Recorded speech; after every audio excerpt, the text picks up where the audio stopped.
The following program is brought to you by PodcastOne Sportsnet.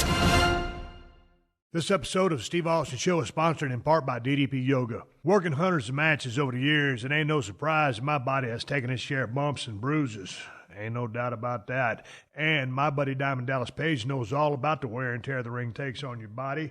And his DDP Yoga fitness system was specifically designed to not only burn fat and reduce pain, but to heal up from injuries. And Dallas is so positive that you'll absolutely love the DDPY program and using the DDPY app that he's doing something he ain't never done before. He's going to give you 7 days free to try it out. That's a week to try the program. Explore the app and own your life, and it's completely free. DDP Yoga can work for all ages, weights, and fitness levels. Hey, it's a kick-ass cardio workout that will dramatically increase your flexibility and strengthen your core like never before, all with minimal joint impact. Just for listeners of the Steve Austin Show, you can save 20% off an annual membership for the DDP Yoga Now app of any DVD pack. Just go to ddpyoga.com/Austin to get started and check it out. Dallas will be at WrestleCon in New Orleans, Louisiana from April 6th to April 8th for photos and signings. Come meet Dallas and over 200 other wrestling superstars at the biggest wrestling convention in the country. And for those of you across the pond, DDP is headed back to the UK and is putting on another DDPY Inspiration Meets Perspiration workshop for one night only. Thursday, April 19th at Frome Sport and Fitness in Somerset, England. Come on over to this incredible 3-hour workshop where you'll get to meet DDP, get a kick-ass workout, and hear DDP's secrets to staying motivated. Get your workshop tickets at ddpyogaworkshops.com. Can't make the workshop? Don't worry. You can still catch DDP in person at the Wales Comic-Con April 21st and April 22nd. Details and tickets are at walescomiccon.com. The following program is a PodcastOne.com production. From Hollywood, California, by way of the Broken Skull Ranch, this is the Steve Austin Show. Give me a hell yeah. Hell yeah! Now, here's Steve Austin. All right, everybody, welcome to Steve Austin Show. I am coming to you from the mean streets of Los Angeles, California today. Sitting over here at 317 Gimmick Street, twiddling my thumbs, waiting on my wife to get home so we can have a conversation and shoot the breeze. That's right. My illustrious wife, Kristin, is my guest on today's podcast, and we're going to bring you guys up to speed with all the little BS details that are going on in our life. And one of the big things going on in my life right now is getting ready to pack up my bag of tricks, roll up my cords, put all my recording stuff in my backpack, and haul ass down there to New Orleans, Louisiana, and get ready for WrestleMania 34, where I'm not going to be at WrestleMania 34, but I will be at WrestleCon, making an appearance on Saturday, April 7th, and Sunday, April the 8th, I guess from about 9 a.m. to 3 p.m. And I've been looking at the list of people there and try to round up a couple of them, record some podcasts. Hell, I just got off the phone with the one and only Bill Watts. And I tell you what, maybe I'm going to hook up with Bill and get a chance to record a podcast. At the very least, we're going to say hi to each other once we get there.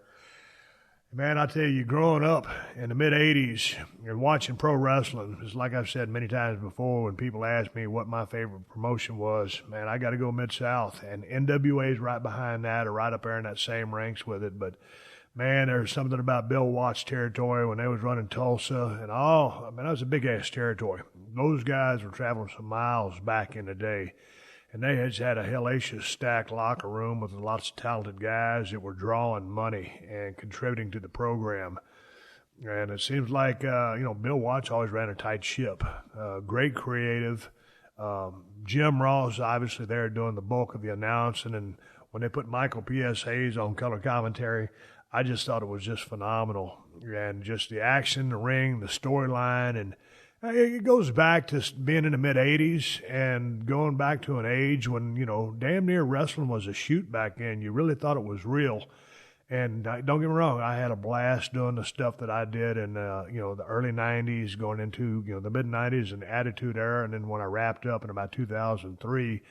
But just as a fan of the business, going back to those days when I kind of thought it was a real actual sport, the Mid-South territory was a real bright spot as far as watching wrestling. And then obviously that stuff, man, I always say, mid-'80s NWA was awesome as well. And, world class when I got there was kind of on a decline, but, that was a great territory. And obviously that's where I started, where Jerry Jarrett bought that territory from Fritz Von Erich. And my first year in the business was really, the back end of 1989 and going into 1990 when I would win the Pro Wrestling Illustrated Rookie of the Year. It might be a work, it might be a shoot, but due to a high-profile program with my mentor and trainer, gentleman Chris Adams, that propelled me to win the Pro Wrestling Illustrated Rookie of the Year, and it was really cool. I still have that very plaque that Bill Apter presented to me a long time ago, well, in 1990. That's a long-ass time ago. It is scratched up. It is beaten up. It has been all over the place from the times I've moved all the way down to South Texas, over here to California, now in Nevada. So that damn thing has been with me, and it'll be with me till I kick the bucket. I'm real proud of that award. And, some of that stuff is a bunch of bullshit, but I'm proud of that damn award. But anyway, hell, I got off a little sidetrack talking about Bill Watts and Mid-South Territory. I'm looking forward to going down there and seeing who I brush up against. I've been getting a lot of voicemails, people wanting to hook up and connect. Probably going to see DDP down there, Kevin Nash, some of my, people that I really keep in touch with. But I'm looking forward to kind of meeting some of the people that I've watched over the years and never really got a chance to meet. Because, god dang, there's going to be about 200 people there.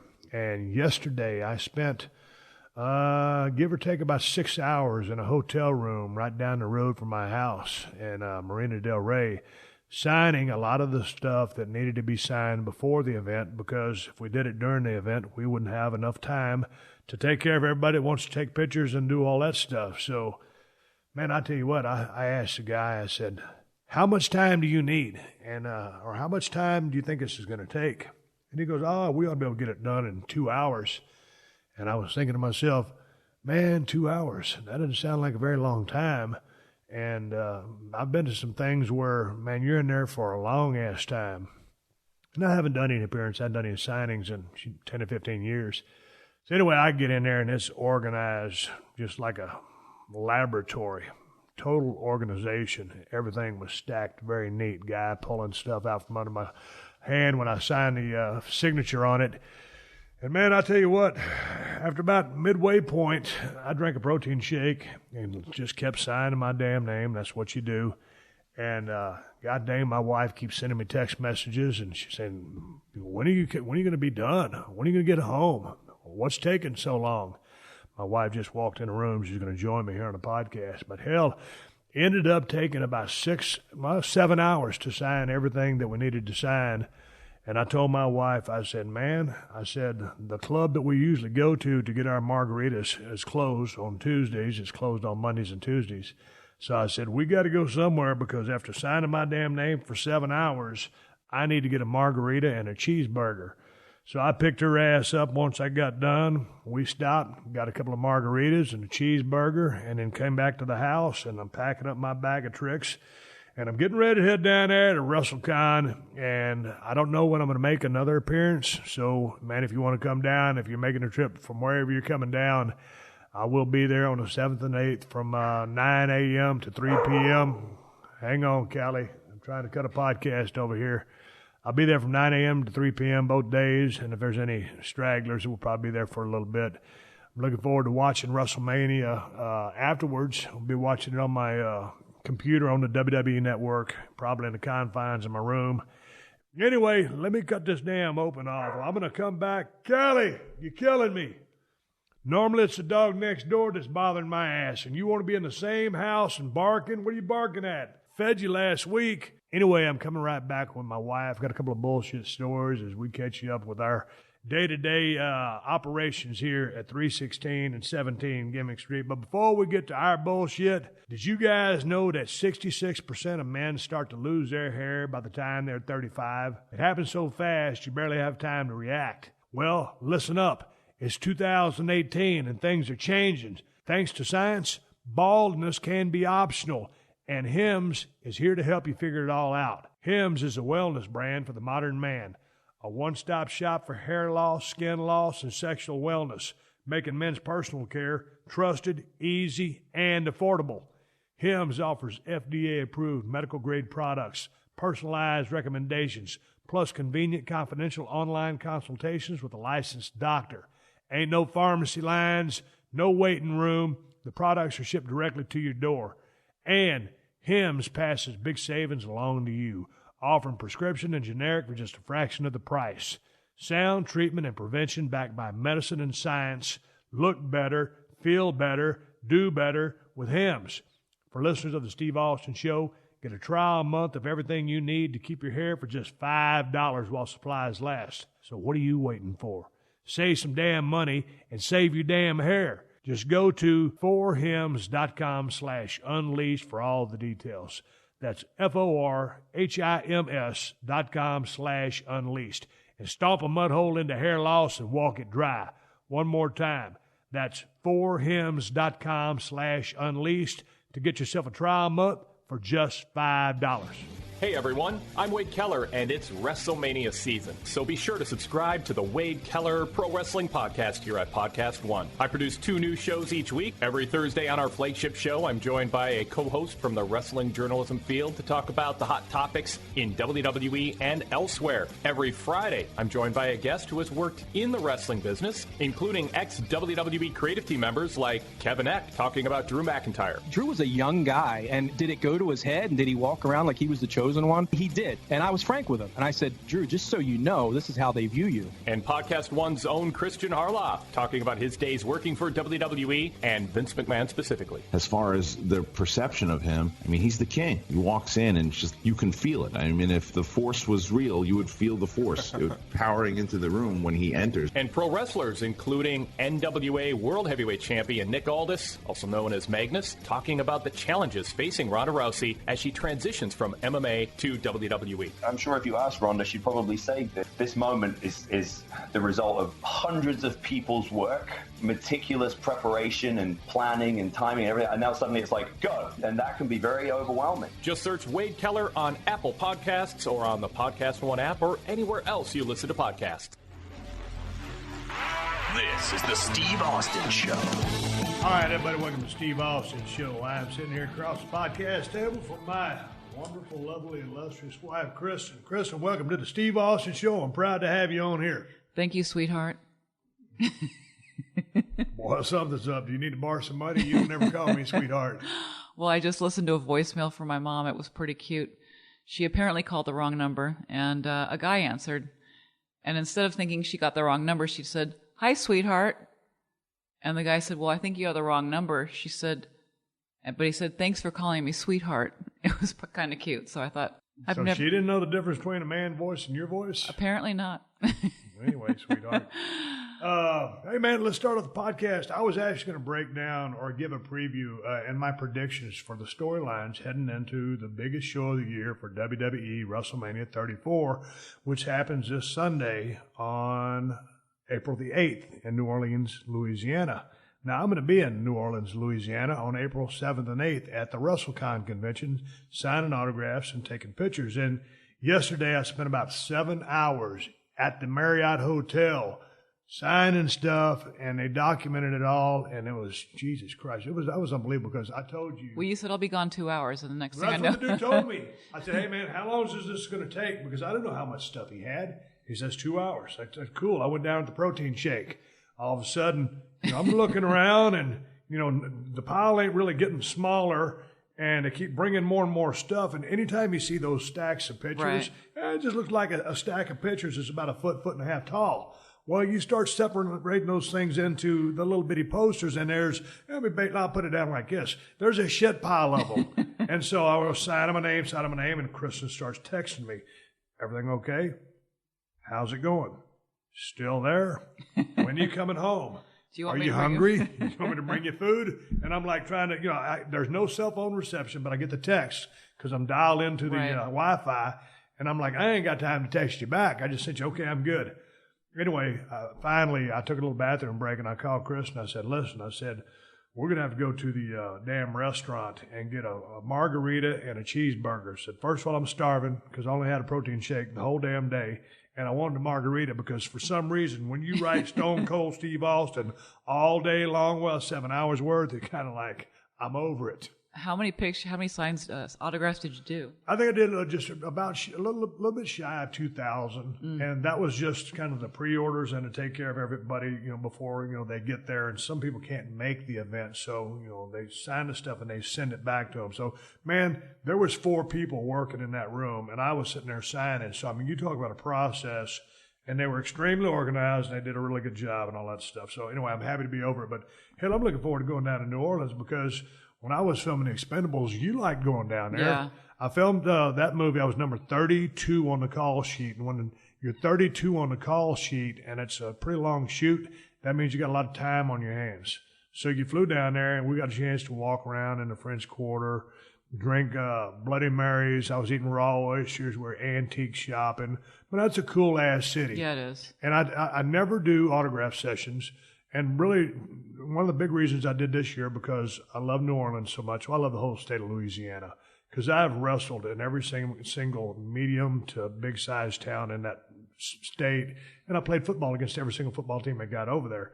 And I just love the food. That was one of the reasons. And also, I just wanted to see a lot of the people that, I crossed paths with in my wrestling career. And a lot of people that I never got a chance to meet, but I watched what they did on, through, my whole entire life of watching pro wrestling. So I'm looking forward to going down there and just hanging out and, having a couple of cold ones and just kicking it. And I'll probably watch the event on my laptop. What were we going to say? What about the Bloody Marys? What? They have great Bloody Marys down there. Yeah, but the thing about the Bloody Marys is, we was talking about this a while ago. When you go down there and you go to some of these places that try to get too fancy with the Bloody Mary. They put too much food in them. Yeah, the celery stalk is cool and a couple olives. That's it. But when they start going, what's the other things they put The shrimp and crawfish, meatloaf. Oh, yeah, man. It looks like a damn zoo hanging out your drink or an aquarium. Yeah. And then all of a sudden you get the odd shrimp or one of my wife's drink who's a vegetarian. Well, that shit don't fly. No. So like, hey, man, send this thing back. Or heaven forbid she take a sip of it. And so then she's going to get all queasy acting. But, the Bloody Mary, it's an easy drink to make and it's an easy drink to drink. But it's also an easy drink to screw up if you put too much shit in it. Yeah. So here's my words of wisdom to anybody at a bar or a restaurant serving Bloody Marys. Don't put too much shit in there. Keep it basic, keep it real, and make sure you got some good ingredients. That's the bottom line. And put a bunch of ice in there. You and me were somewhere the other day, and I knew the meal. I knew the experience was going to be the drizzling shits right from the get-go. When we ordered our iced tea, and they brought our iced tea. Oh, yeah. And there was about... That was in Nevada. In Nevada, yeah. And it was a 1/4 inch of ice on the top of our iced tea, and it was a 16-ounce tumbler. I was madder than a hornet. Oh, yeah, that's that city we went to. Yeah. Yeah, drinks are very specific. Anyway, I'm segueing off. I'm looking forward to going down there to New Orleans, Louisiana, 7th and 8th. I'll be at the WrestleCon convention. I'll start signing at 9 a.m., stop at about 3. Unless there's people hanging around, we'll keep signing. But anyway, that's the end of the story on that. And I was going to segue into the cat story. Oh, yeah. Yeah, because I've been talking about this on a podcast for a little bit. Me and Kristin have been noticing this black cat hanging around over here at 317 Gimmick Street for quite some time. And it was like, man, the cat had a collar on it. It looked, I just thought it belonged to a neighbor. And the cat would come over and visit every now and then. But then we started seeing it more and more. Well, and we started feeding it more and more. Yeah, because, you figured, man, the cat kind of looks hungry. Yeah, I think so, too. And you said, well, the cat, his collar kind of looks too tight. Well, because I'm thinking, well, if we're feeding it, it's going to be gaining weight. So then the collar looked too tight. Yeah, his neck's going to get all jacked up. He's going to strangle himself because we actually took, out of the goodness of our hearts, fed him. So we're feeding this cat, and then all of a sudden we keep seeing him. He's hanging around. It's like, you're wondering, does this cat have a house? Does it have an owner? Yeah, so I started asking the neighbors, does anybody have a black cat? And nobody said they had a black cat. So then I thought, well, it's got to be abandoned then. Yeah, so then you went one step further, placed an ad in the newspaper. Yeah, that and then the Nextdoor app, I put a little note in there, but still nobody responded. And so we're like, well, I guess we have a new black cat. I know. So we kept feeding the cat. We fed the cat for about 6 months. And it first started off as a very simple process. Kristin bought a stainless steel feeding dish and some dry food. So I'd go, whether it was Kristin or myself, just go over there with a handful of dry food and drop it in at night. But then, because we're such animal people, we're dog lovers, but we like animals. she had to get the wet food. So, hell, man, you'd be over here cracking Fancy a can of the feast. wet food over, dumping that thing in and putting the dry food on top of that, and the cat was in cat heaven. Yep. And so we just figured, man, I guess we got a cat now. Then I bought it a house. Bought it a little gimmick house, bought it something to scratch on. Yeah. And then you Catnip. You bought it some catnip. Man, I thought that was a work. No. Hey, that damn cat ate the shit out of that Yeah, stuff. yeah. So anyway, but the thing had a collar on it. And you figured, man, we got to get this thing to the vet because it's going to strangle itself. Well, after we decided it's basically our cat now because it hasn't left the yard, we better get it to the vet. It probably needs shots, and maybe the collar's too tight. I thought it had the mange. Yeah, the hair was kind of thinning. So, we put all these things in our head thinking, we're making this stuff up about it so we can qualify why we have a new cat. So anyway, I decided to have a heart trap. She's going to have a heart trap so I get to catch the cat and take it to a vet around the corner. It's like 4 blocks from our house. And so, man, we just want to go buy a trap for $40, whatever they cost. It was $52, actually. $52, and you just catch one cat and then retire the trap. Well, and then I couldn't find any traps. I had to go to Amazon to buy one because the pet stores don't carry them right I know, here. but the point is you asked around the neighborhood, and our neighbor across the street knew somebody who trapped like rodents and stuff. Yeah, but he used to trap feral cats in there. That's what he said anyway. But I don't know how a cat would even get in he it. brought over this little rectangular trap, and that damn thing was so small. I mean, a rat could get in there, a squirrel could get in there, but a cat, No. a little bit of a stretch. And Yeah. this is a leery cat that has been out in the wild. And we figure we guess to be 5 years old. Yeah. He's pretty savvy. But So he would anyway. never let us get close to him, so that's why we had to buy the trap. So Kristin gets on Amazon, and Jesus Christ, I mean, that's the only way you shop these days. Is I love Amazon, yeah. What makes me mad about Amazon, I dig how they deliver, but if I can't pay no taxes on all that stuff, don't let me get started. Yeah, go back to the cat. Yeah, so I'll go back to the cat. But, and Jesus Christ, everything's on Amazon. It's easy to shop. So all of a sudden, here comes the Have a Heart trap through Amazon. I unbox it. It's like when John Travolta or Samuel L. Jackson opened up the briefcase in Pulp Fiction and started shining that gold. Yeah. So there was the Have a Heart trap. The only thing was left to do was go out there and set it and try to capture the cat. But there's some strategy involved, Kristin. Break out the strategy so we don't spook the cat. Well, I read online that you should first put it outside so the cat gets used to it being in its yard. So we set it out there for a few days, and then we put a towel over it to make it look like it was more homey. And then it said, don't feed the cat for a while. I didn't feed it for 2 days. I wasn't going to starve the poor thing to get him in the trap. So I didn't feed him for 2 days, and then I went to the store and I found this delicious piece of tuna loin. What is a tuna loin? Where is the loin on a tuna? I have no idea, but it Like looked when good. Sheriff Buford T. Justice said, there's no way you could have come from my loins. So I don't know where the loin is on a tuna. I don't either, but it looked good. It did. So And it was $2.99. I love the price. So I put the tuna loin inside the trap and watched the cat for hours. Hey, Kristin, she's peering through the bushes. And I was like, I wonder where we can catch the cat. And I'm like, Jesus Christ, you just set the thing 10 minutes ago. It ain't like he's going to go jump in there. He's leery. You placed an object. The trap has been in the driveway for 2 days. He's still getting used to it. Yeah, I know. So I understand the fact that you got to acclimate him and you just want to, hey, it's like you've walked in the house before and seen something that wasn't supposed to be there before. Right. And it scares the shit out Right. of you. So the same thing with the cat. Well, and this cat was pretty leery too. Yeah, he was pretty smart. But anyway, go ahead with the story. So for hours it goes by, he's just staring at the trap. Sitting right by. Right next to it. And so I thought, well, I'm going to go get some dry food and put a trail leading into the trap. It's like, the cat, he's pretty smart, but it's almost like telling a dummy, come on in. Come on in. That's what we're doing. So she laid down the invitation in a strip of cat food. Yeah. So lo and behold, I, go back to our house, peer through the bushes for another couple hours and go back in, and you were doing something. So then I thought, well, I'll just go right back out and check. He looks like he's really, really close to it. And sure enough, he's inside. I could not believe it. So I ran back to get you because I got nervous. I'm like, I feel so bad. The cat's inside this damn trap.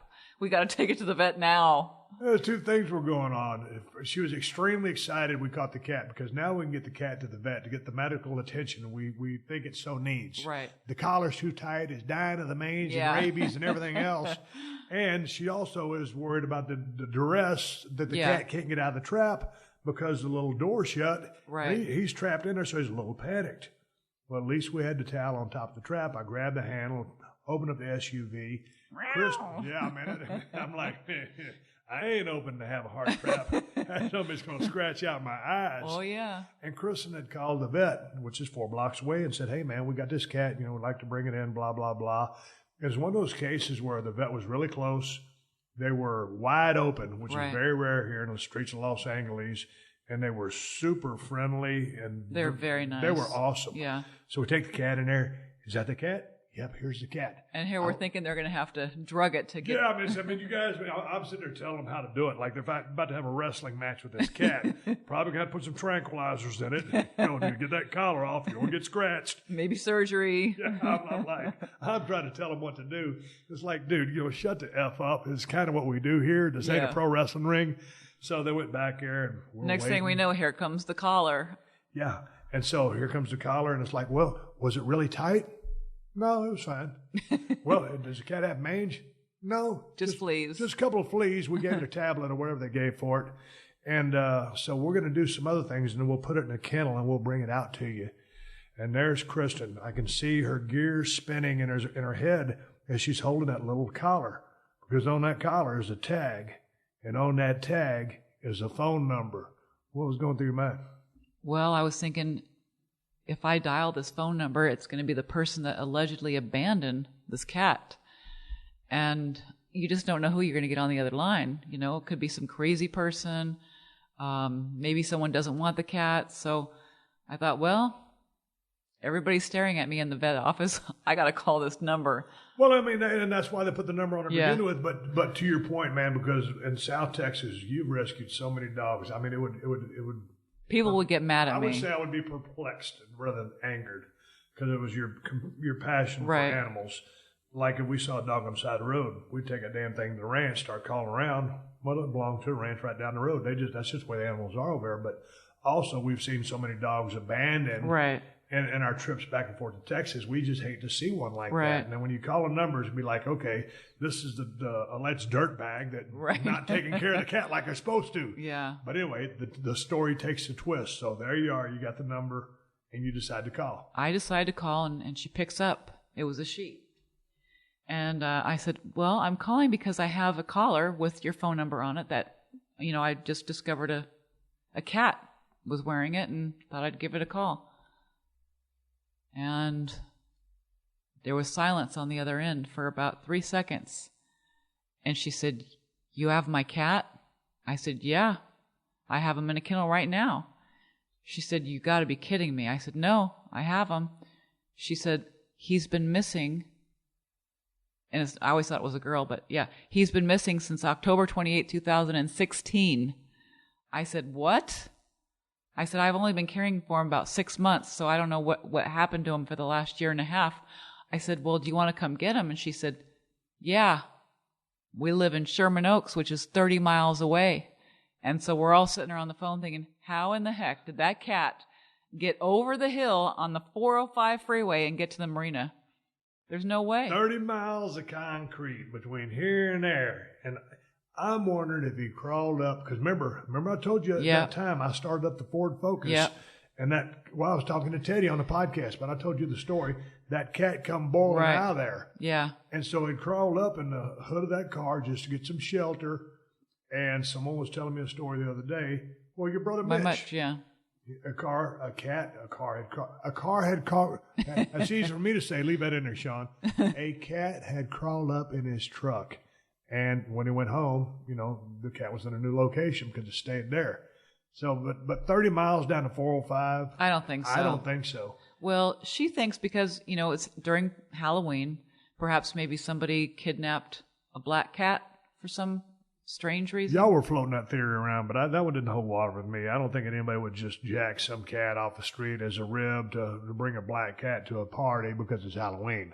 Well, I don't know. It's very strange that it ended up 30 miles away from its home. But anyway, that lady, I mean, I was sitting there watching to make a call. I was like, man, she was like, you what? I thought it was dead. Yeah.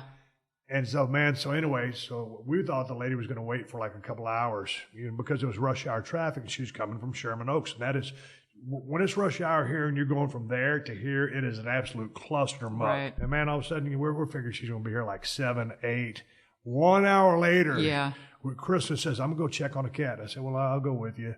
And the lady had just sent a text. She was already there. So I'm going over to put my flip-flops on and put some clothes on and go over there and check it out. And y'all were walking up to the door, and we had brought the cat in the kennel over here to 317 Gimmick Street. And the two girls, they were extremely nice. Yeah. And I was like, man, I'm thinking this girl, maybe you called the number, and now she's just over to get a free cat. Or, the cat's going to scratch your eyes out because I kept on telling her, no. I said, this woman was very excited on the other end. I'm feeling very confident about this, So what happened when you guys came in? Because I was trailing right behind. She came in and immediately opened up the kennel, grabbed the cat. And I was nervous because I'm like, man, this thing's going to scratch the, F out of her. And so, no, she grabbed that cat and held it so tight. And it was a very tearful reunion, to say the least. But first, because I was there when she pulled out that damn box, and I was saying, man, this shit's going to get her ass scratched. Yeah. And then that cat, the cat was a little resistance. Give the cat's name. Hamlet. The cat's name was Hamlet. And this wasn't a Shakespearean tragedy. There was a happy ending. Yeah. So anyway, man, that girl grabbed on that cat, and I was like, man, she's going to get scratched. And that cat, it was almost like he didn't know where to shit or wind his watch. He's like, is this really you? Is this really you? And it was. That girl had owned that cat for like 4 years, or 3.5, and it had been missing for a year and a half. Yeah. And they were like extremely tight. And all of a sudden that cat realized it was her. And cats are different than dogs. Yeah. And we're dog people. Right. But you could see there was a bond there. And man, that cat, it was a mess. It was a mess. Because after they left, when that girl got the cat home, she sent Kristin a couple of pictures because they had exchanged numbers and all that because Kristin called her, obviously.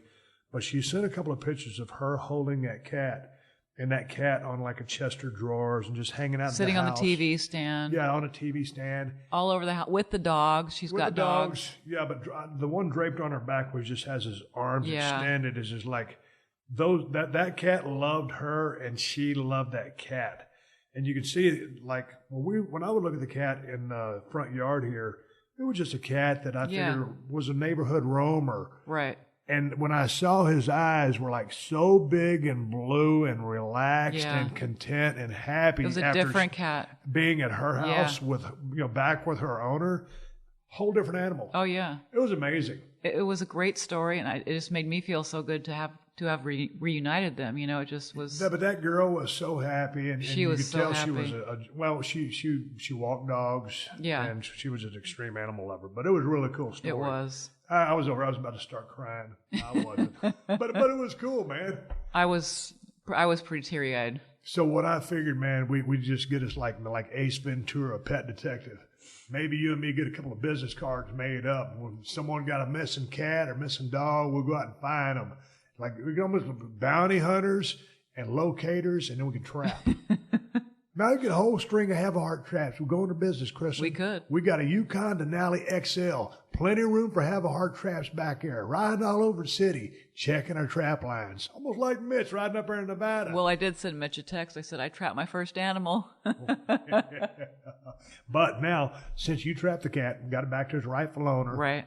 What I think would be a good thing to do would be for me to appoint you, the head of the trapping committee, down in Nevada on our property at the BSR 2.0 to catch that skunk and that muskrat, because the skunk is hanging out in the backyard and in the front yard, and he's going to spray one of these dogs. Yes, he is. And that one time that she got sprayed and it burned her eyes and she smelled like shit for 6 weeks, I'd like to put you in charge of that skunk and that muskrat that's in the pond. And I'll relocate them, but you got to trap them. I'll do it. But see, now you have to read up on your skunk and your muskrat trapping techniques because, I don't know what the protocol is. It's probably a whole different way because you can't withhold food, obviously, from a skunk or a muskrat. You know what? I don't even know what skunks eat. But I tell you what, that's a big ass skunk. Because that one time I went out there fumbling around with that stupid ass 22 with fancy ass, 3 magazines in one. I couldn't get the magazine to stick in there. I would have been a dead skunk. I'm quite Well, don't honestly. tell me how you're going to relocate it, please, because I may not trap it. No. Believe me, I'll put a tarp over it, or I'll carry a big 10 by 10 tarp, and I'll walk up to the damn thing because I ain't getting squirted. I've seen too many suckers get squirted by skunks, and I did my research on YouTube, and that is one thing that ain't gonna happen to me. But I'll lasso that thing down with that tarp, pick his ass up, and get him off the property. But I got to figure out a way. I got to figure a way to tranquilize you. I got to open the door of that trap. Well, I'll save that for a whole nother podcast for a whole nother time. But I want to say one thing about the cat, about Hamlet. He also was microchipped. So just a plug. It's a very good idea to microchip your pets. Yeah, microchip your pets, and the cat also had a tag on with the phone number. But it was just, we couldn't get within 20 feet of that cat. Right. And we had fed it for 6 months. And then Kristin just finally said, man, we were just trapping it for the good of the cat. Right. Because we couldn't see the number on the That's tag. amazing, the story behind it. So, yeah. Yeah, but that girl was so happy. Yeah. And that cat was so happy. The cat is so happy. And here's the thing. When that cat was out here and you bought that water dish for it, because you were amazed at how much water it was drinking. Yeah. So it's amazing. Because I didn't know cats drink water, really. I don't know. Because you're thinking we're milk dog or people. Something. Yeah. But when a cat goes from being in a very caring environment, and it was kind of like an indoor-outdoor cat. He's currently an indoor cat now. Yeah, he's an indoor cat now.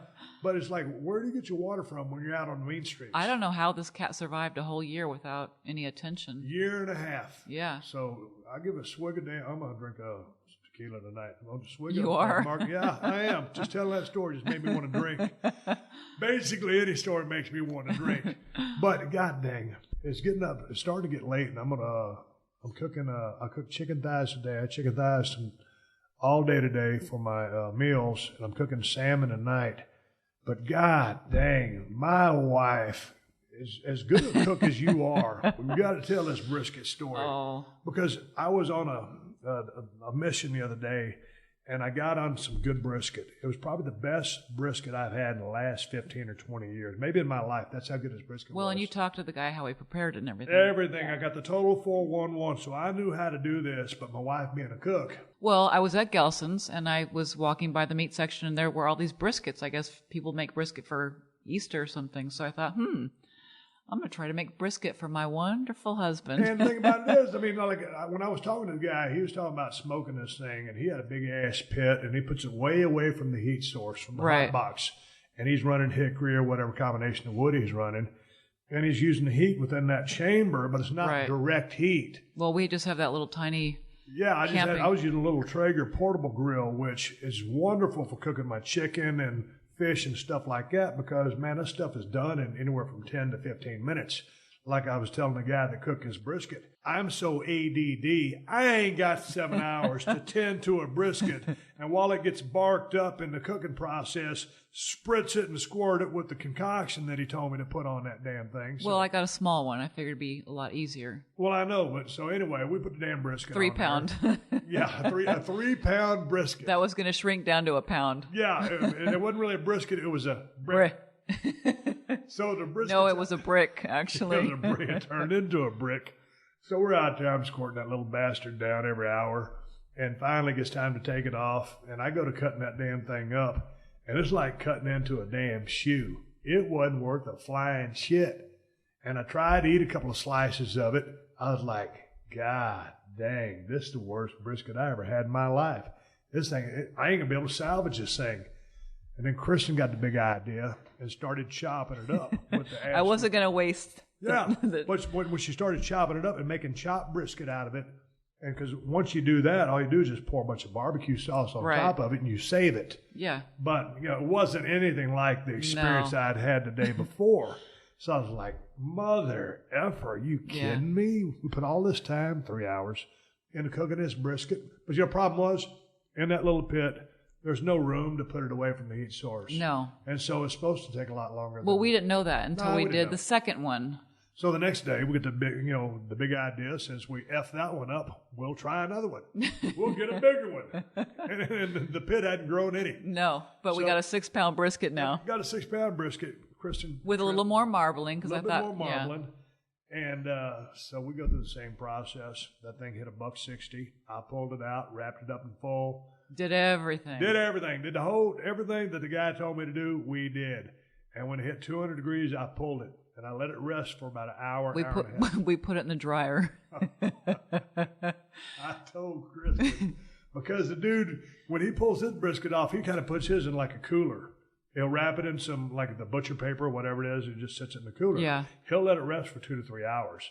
And this is talking about, a regular sized brisket of about 14 pounds. And he always says, buy the best quality meat that you can. And we bought a good cut of meat, but didn't have enough marbling on it. Right. And we were cooking over direct heat source. But nonetheless, since Kristen had just torn up that styrofoam cooler the day before. I'm so eager to get rid of stuff. Yeah. I was like, man, you should have kept that damn cooler. So I'd already wrapped it in the foil. We put it in one of those baking pans, and Kristen had a load of laundry in the dryer. Why did you pick the dryer to put that summit in? I figured it's an insulated enclosed space.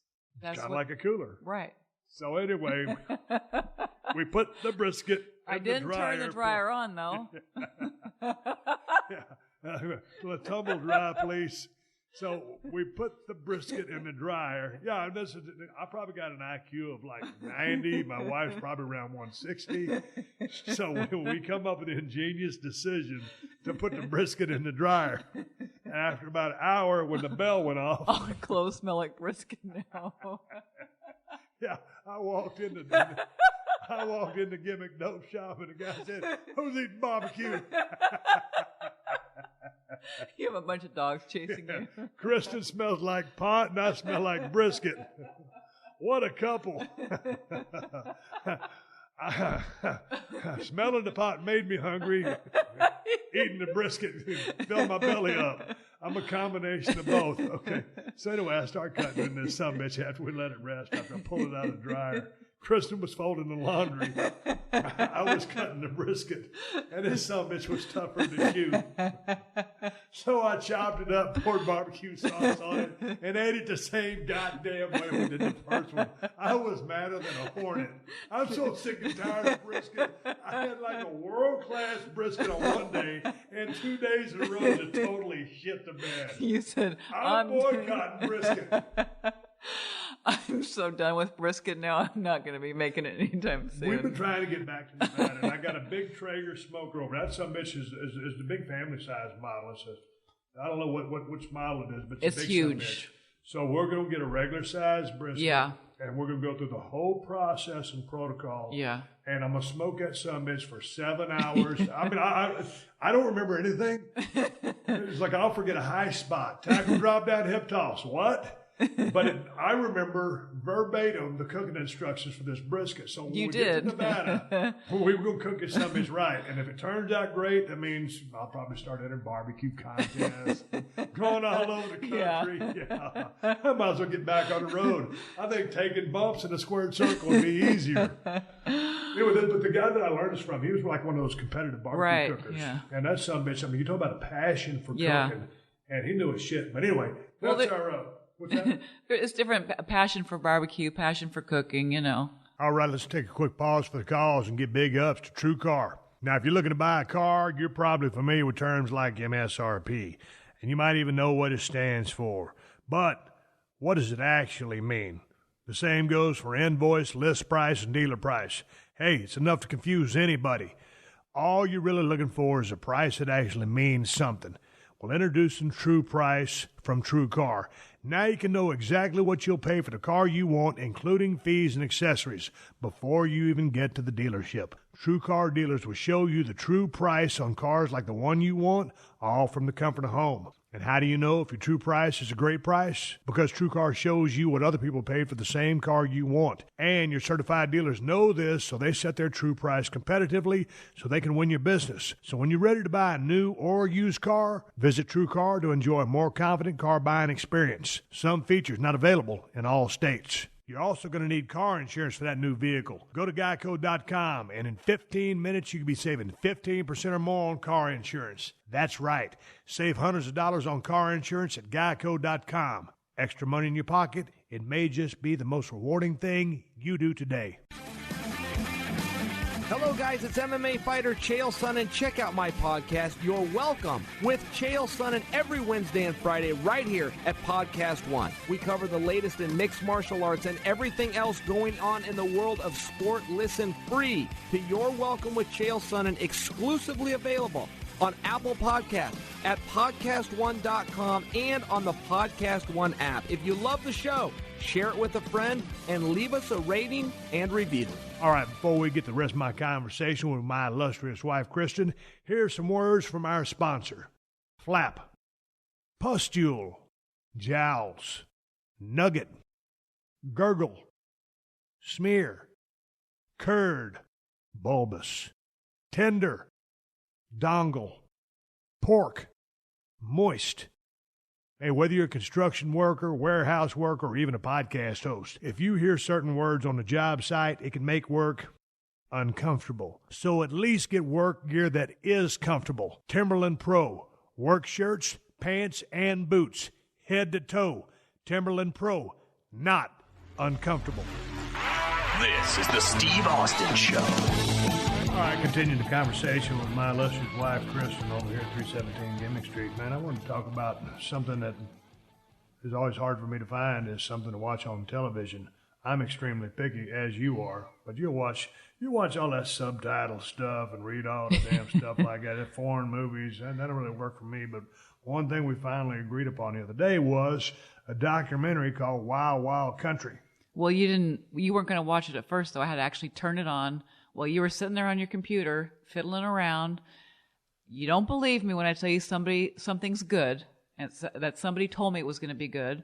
A trusted, valued person that told me this is a great documentary. Yeah, because we sit here and live in Los Angeles, 13 million people, and even though it's 13 million people, I'm a hermit. You actually have a social life. You go to Zumba, you go to the gym, you have this group of friends that you hang around with, so y'all actually have conversations. They can get some 411 to you.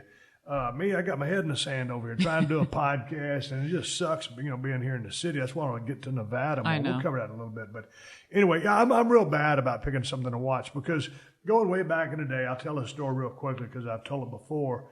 But back in the day when that movie Dances with Wolves came out, I was like, that's the dumbest sounding name for a movie anywhere.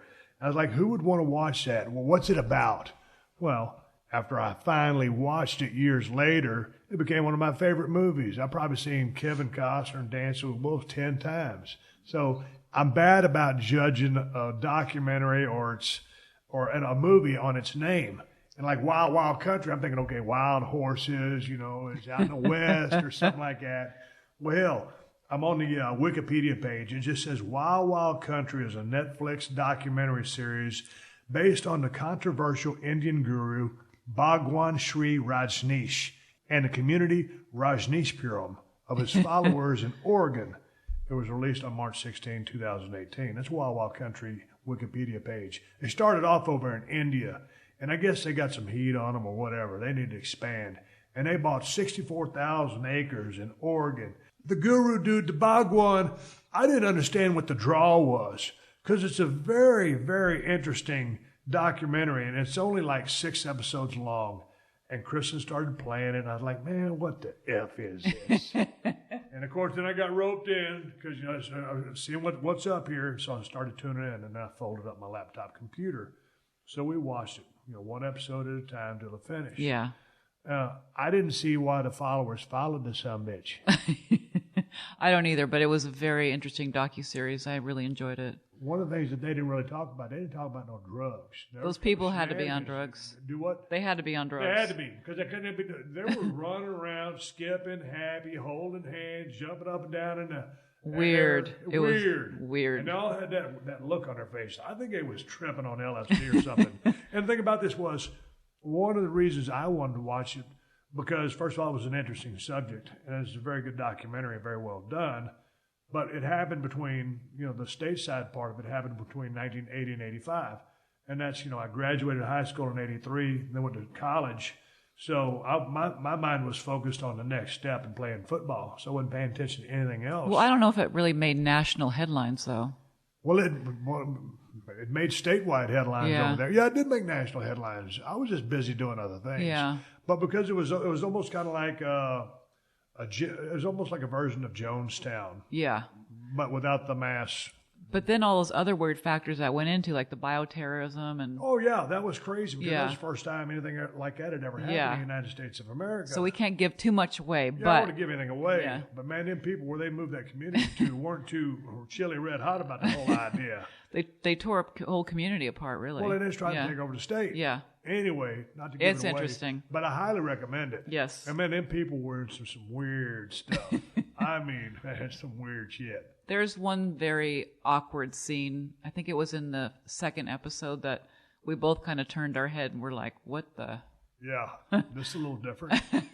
But they didn't go down that rabbit hole, and they got back to the task at hand. And one of the real interesting characters was his right-hand person was Sheila. And man, she basically was...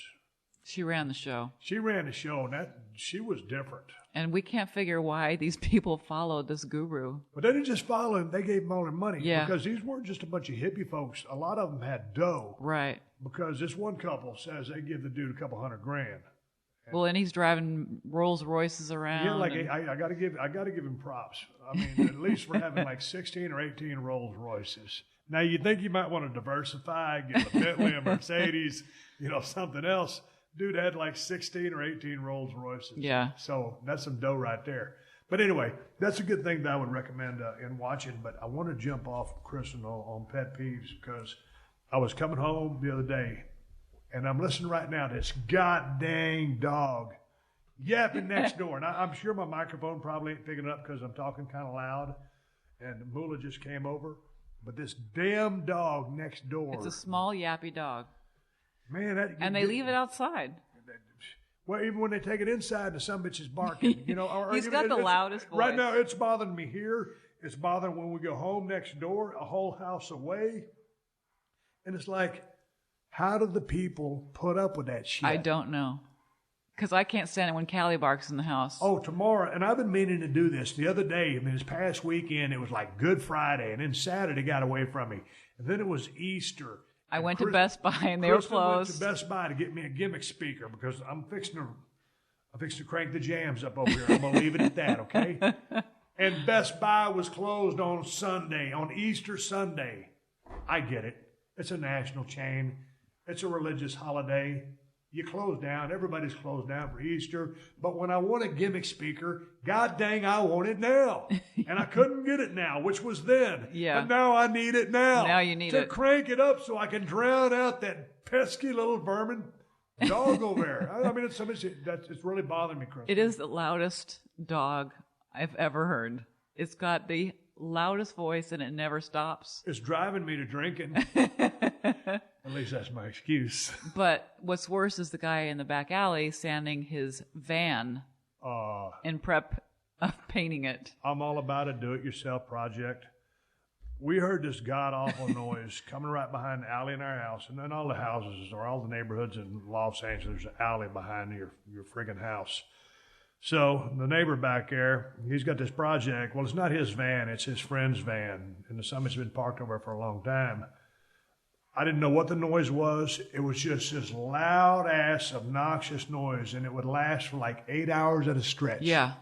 And we're like, what in the flying F are they doing over there? Finally, after about a week of this, I was so perplexed because this is a dude that will get up. No, he ain't going to get up. He's already up at 12:30 a.m., 1 a.m., take his shop vac and just vacuum his entire car out. For hours. For hours. Yeah. It's the cleanest interior out of any car in Los Angeles. You can perform surgery in that car.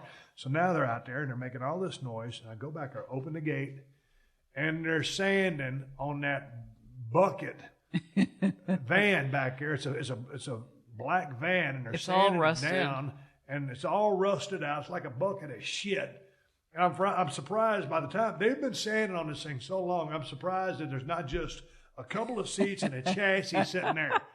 They're just going to grind it to death. They're going to sand it to death. What color are they going to paint it?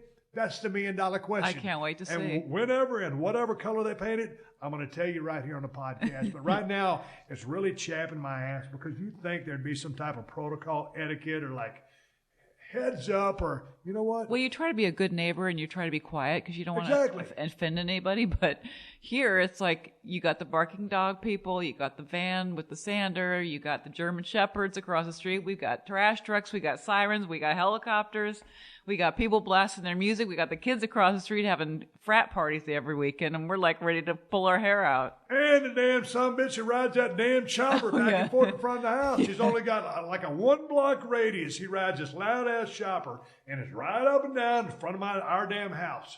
And why? I don't know. Ride that. I can't even cuss on a podcast as much as I want to anymore. Go ride that pile of shit somewhere else. I'm begging you.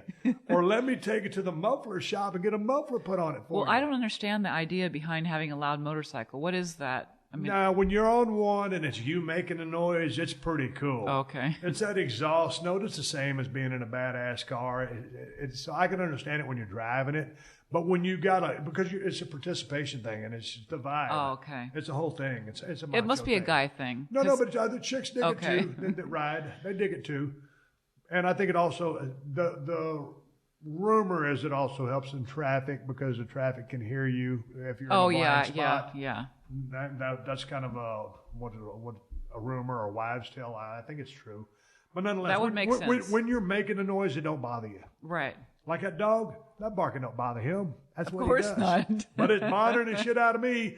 I'm going to get that dog, put it in the backpack, ride that sumbitch around the goddamn block on a chopper without the muffler on it. Yeah, I'm gonna give them a dose of their own medicine. I'm going to get my payback. Another thing that gets on my nerves is I was coming home the other day this way on Washington Boulevard, and here comes ambulance, sirens blazing, lights spinning, blue, red, white, emergency, we're going to save somebody's ass. Everybody pull off the road so we can come through.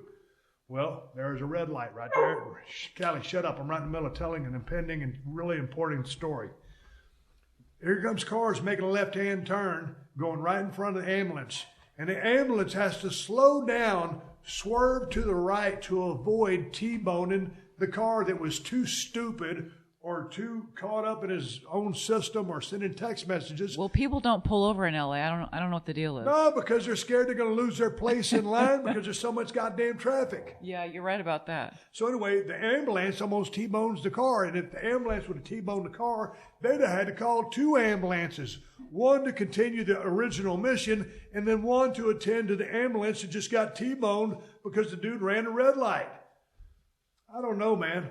And another thing that bothers me, while I'm on things that bother me, is I was sitting there in traffic once again the other day in Los Angeles traffic at a stoplight, and this is like, you were with me. Well, we have a real quality of life here in L.A. Oh, yeah, that's why I believe me, when I get back from WrestleMania, WrestleCon in New Orleans on the 7th and 8th, I'm telling you, we're going to Nevada. Yeah. But we have about a week of activities before that. We're going to take care of business, but then we're going to Nevada.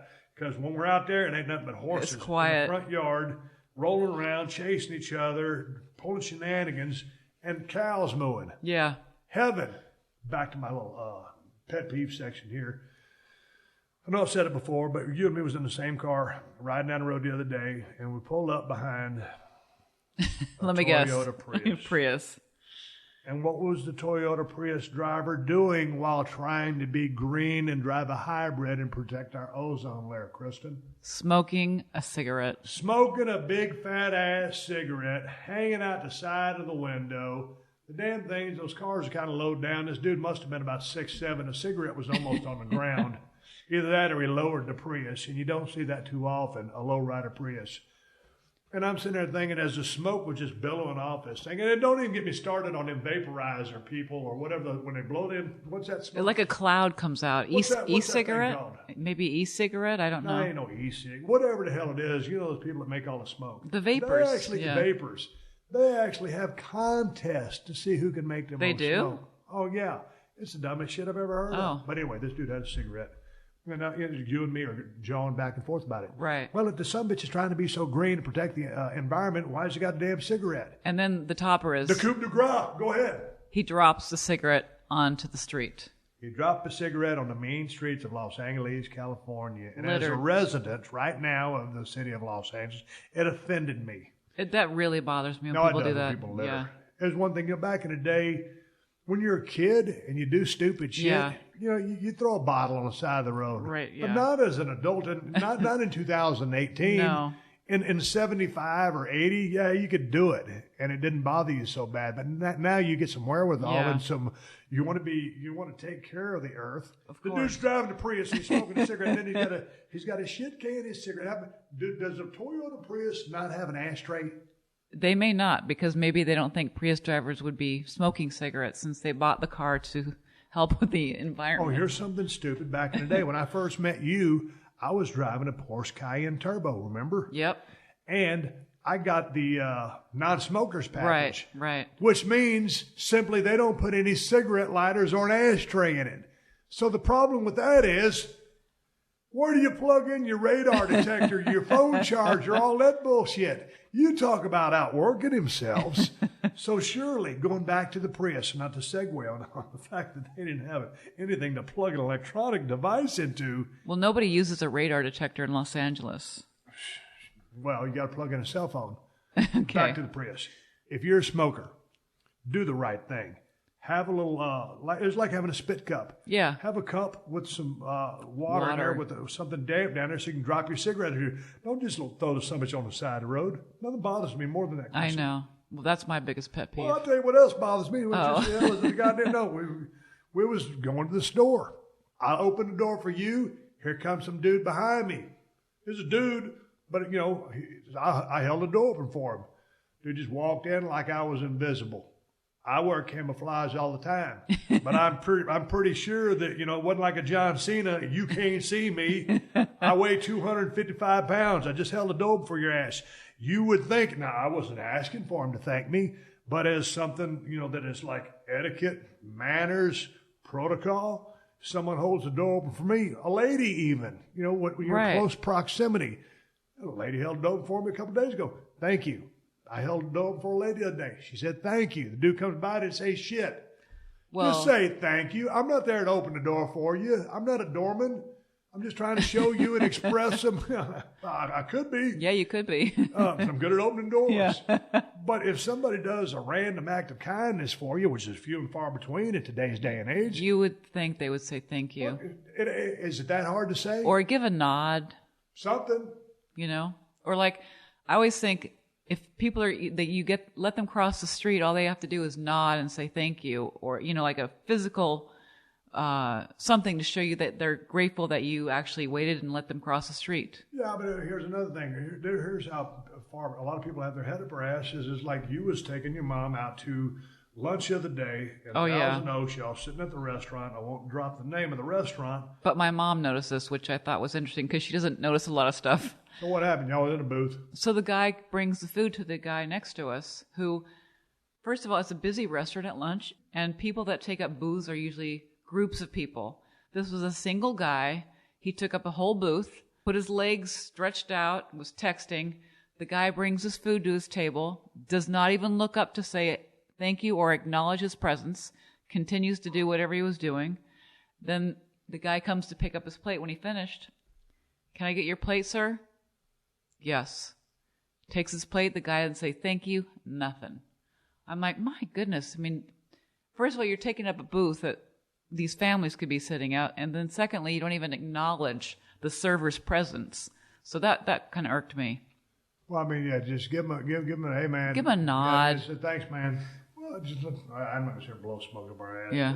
But, I'm very leery about stuff like that. Yeah. It's like, man, it's like people. Well, I think we get irritated with everything, though. Well, we do, but people got their heads so far up our ass. It's like, that the famous corner that we live right at, and it's a busy intersection. And every time when you're in the left-hand turn lane, and we're watching the people turn left, and 9 out of 10 of those people have got their eyes down on their iPhone or they're actively texting. Yeah. And if they have a shotgun passenger, 100% of the time they're on their smartphone. Why do they ever call it shotgun? That's a good question. Yeah. I don't have an answer to. Maybe your listeners know. Oh, but everybody knows what a shotgun is. Yeah. But that person, and someone was telling me the other day, and I know they were ribbing me, but it's almost going to be like the human, how everything kind of evolves. Right. Like humans continue to evolve, like from the Cro-Mags, Neanderthal, now here we are, unless you believe something else. We've evolved to this state, but now, and they went from being kind of hunched over to more upright. And now we're going to get these big ass eyes because our eyes are only used to looking at a goddamn smartphone, this device that we just glued to because we got to have that instant gratification. That's see interesting. what's up. Yeah. And like be texting with somebody or posting something on Facebook, just like somebody I know. Hey, we're at a restaurant. Give the name of the restaurant. Oh, I don't give a shit where you're at. Well, you're not on Facebook, so. Well, there's Jim Florentine's book. Everybody is awful except you. Talks a lot about that bullshit. Okay. Half the stuff in that book really chaps my ass. But anyway, enough about all that. I need to sit here and just beat a dead horse and just go on and on about things that piss me off. But man, one of the things that was kind of piqued my interest and my curiosity was about last weekend, I think it was, or the weekend before that, you get this call from your mother and someone has infiltrated her bank account or some suspicious activity going on or what's up. And then she don't remember her password or nothing. I know. You're doing all this research. QVC pops up. What the F happened? I was able to log into her banking information to discover there were 16 QVC purchases and 7 Home Shopping Club purchases. Whoa, 16 what? I don't know. I said, what did you buy 16 of? Like Miss Hedberg would say, rice is great when you want 2,000 or something. So what does your mother need of 16? Apparently, after doing a lot of research, she bought a diamond bracelet, but not really diamonds. And they break it up into 16 easy payments of $3.20. That's a little bit over $50. Yeah. And 16 easy payments. 16 easy payments of $3. So they talked her into buying this bracelet that she did not need because they were just going to charge her $3.20 16 times. And here's the thing about every time, the times when I go with you to check on your mother and say hi, every single time we walk in there, she's got it on QVC or the Home and it's Shopping blaring. Network or whatever. And it's loud. But then we get roped into it because we're like, look at what these people are buying. No, but then they throw that damn desperation thing. Hey, man, like 16 left, and they're going fast. And then, then so-and-so's comment about, they just bought one, and they love it. Yeah. And so it's like, and then they get the people calling in. Oh, yeah. Yeah. And then there's a little chatty back and forth conversation. Yeah. Everything's hunky-dory. And I was like, I got to have one. I got to have one. And your mother's got to have one of everything. Yeah. And so it's like, I don't know, but it's almost like they're brainwashing people into buying stuff. You talk about salespeople. Yeah. They're one hell of a sales group because she It's buys. almost like, stretching it a little bit. I'm ribbing on the square, but they know what they're doing. 16 easy payments of $3.20. But was she always like that? She's always like. But you came from a very middle class family, yeah. And then hard times for a while. It wasn't like y'all had money to go buy a bunch of bullshit. She doesn't get out of the house, except if I go over there and, once a week and take her out to do stuff. She doesn't get out. So she misses the shopping aspect. So her connection now is QVC. But, and on the other side of that, when you take her grocery shopping, and when she was still driving. Oh, as soon as we get to the grocery store, if I lose her, I know exactly where to find her. Where are you going to find her? Manager special. And the thing about it is, she get all these things at the manager special that she don't even need. She puts them in her freezer. But because it's a manager special, she feels like she's getting a good deal. She buys it. Yeah, so I go in there, I throw them all out, and she does it the same thing again the next week. Oh, I know. And it's one of those things, and I'll be there on that particular time. And when Kristin starts raiding the freezer, I'm just like, I'm waiting for her mom to freak out. And it's kind of like I'm like distracting her a little bit or keeping her occupied. But she knows what's up. She bought this thing the other day. It was manager special, and it said salmon something, but it wasn't really a real piece of salmon. It was like a strange sale item, and it was only like $1.99. So I'm thinking it's probably made for cats. So I threw it out. And I called her later that day. She said, I'm looking for that salmon I bought the other day. It really looked like a really good fillet. I'm like, Mom, you don't even cook.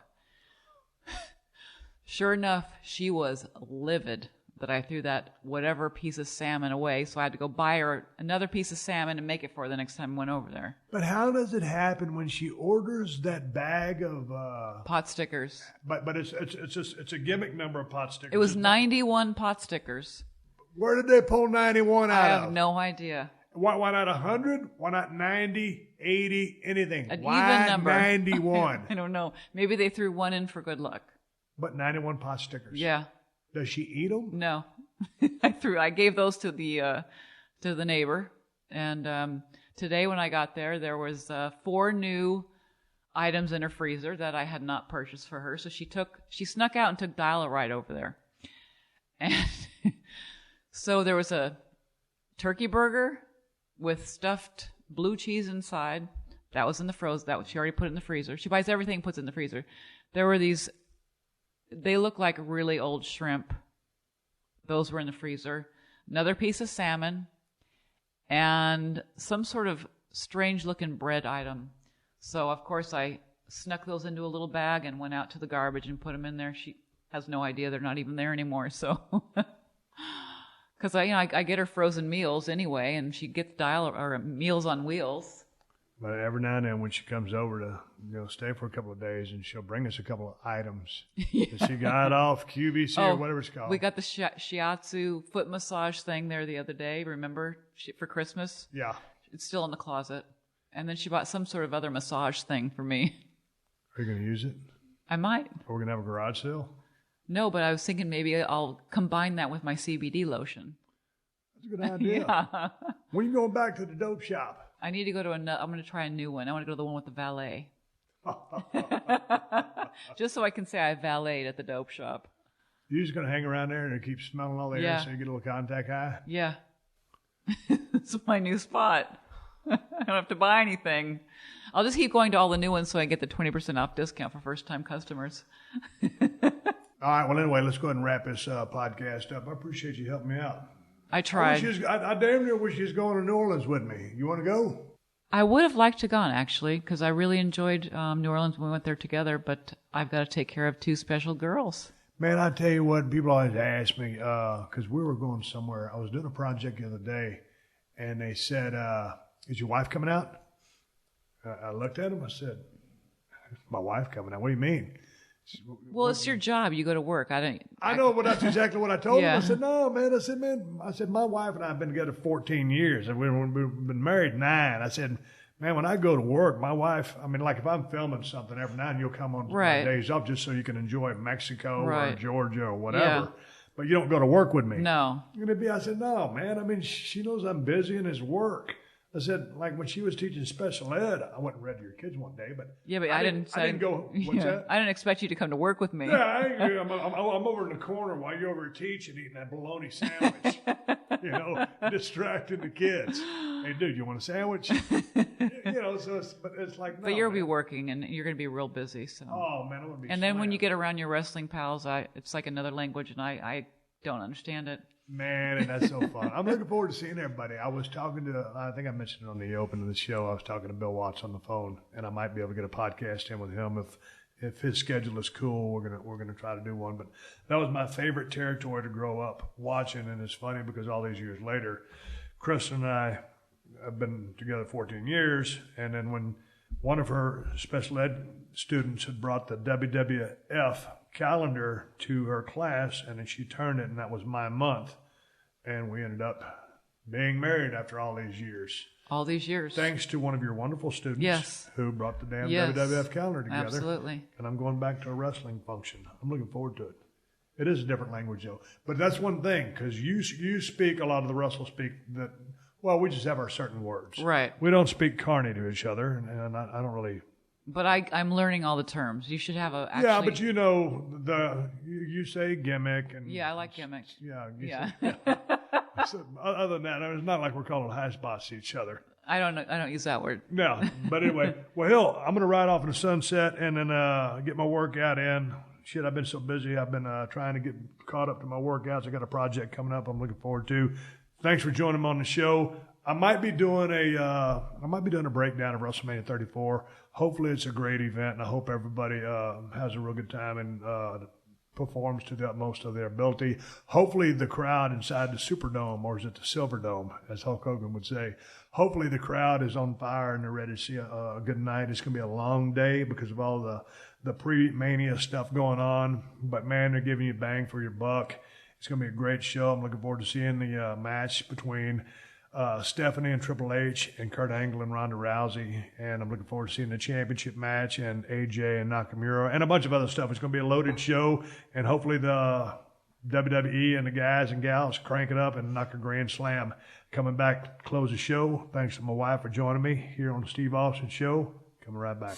The hit true crime series, Murder Made Me Famous, is now on PodcastOne, showcasing some of the most notorious crimes imaginable, including Scott Peterson, Jodi Arias, Ted Bundy, and more. See how murder made them famous.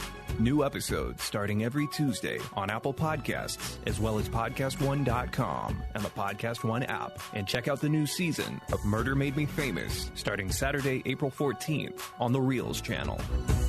All right, everybody, give me the go-home cue. It's time to wrap up this podcast and ride off in the sunset. Before I do that, I want to thank my illustrious wife, Kristin, for joining me here on the podcast. Kristin, it was great talking to you, and I'll be eating dinner with her here in a few minutes. Anyway, hey, man, one more time, I will be in New Orleans, Louisiana on April 7th and 8th. That's Saturday and Sunday. Coming up this weekend, I'll be at the Sheraton signing autographs and taking pictures for WrestleCon.